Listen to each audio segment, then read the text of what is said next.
Du 12 au 14 février 2025, une session de formation a eu lieu à la mairie de Libreville pour préparer les acteurs clés du processus électoral gabonais à la présidentielle du 12 avril. L'objectif était de les doter des compétences nécessaires pour assurer une gestion transparente des élections en se basant sur les nouvelles dispositions du code électoral. Ces formations faisant partie des efforts de la transition politique en cours. Le gouvernement a insisté sur la nécessité de garantir des élections équitables et conformes aux normes.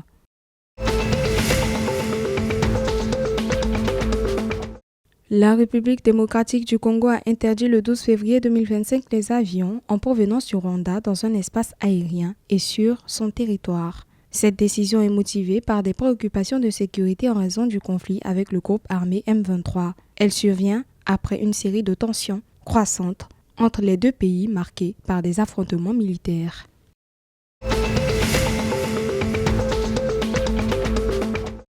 Le 12 février 2025, le ministre de l'Eau et de l'Énergie au Tchad, Pascal Kanabé Marcellin, a rencontré une délégation de Shenzhen Lemi Technologie Développement pour discuter de la construction de mini-centrales électriques dans 5 villes du pays. Ce projet ambitieux, qui fait partie du programme du président Mahamat Idriss Déby Itno, vise à améliorer l'accès à l'électricité dans les zones rurales et renforcer le réseau national.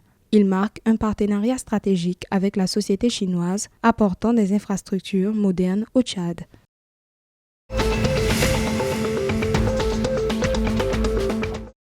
En Guinée équatoriale, le 11 février 2025, le vice-président de la République, Nguema Obiang Mang, a présidé une réunion au palais du peuple à Malabo pour annoncer l'incorporation de nouveaux fonctionnaires. 387 fonctionnaires partant à la retraite en 2024 et 549 en 2025. Avec 115 décès enregistrés, rendent la nécessité d'un recrutement urgent. Les candidats non retenus lors de précédents concours auront priorité dans un processus transparent et équitable.